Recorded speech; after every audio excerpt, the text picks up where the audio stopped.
Saudara, selain merendam rumah warga, banjir yang terjadi di Desa Panakukang, Kecamatan Palangga, Kabupaten Goa setinggi 2 meter juga menyebabkan sawah milik petani terancam membusuk.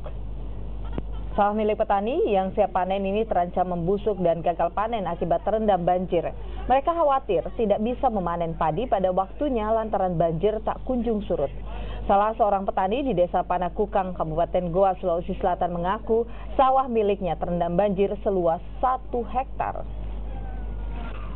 Kalau terendam begitu ya, hanya itu karena yang jelasnya itu padi banyak yang rusak. Rusak di? Iya. Ya, padahal rencana mau dipanen kapan itu, Pak? Rencana mau dipanen ya sekarang ini, tapi kalau hujan begini ya bagaimanapun juga itu sudah banyak yang busuk itu. Busuk? Iya.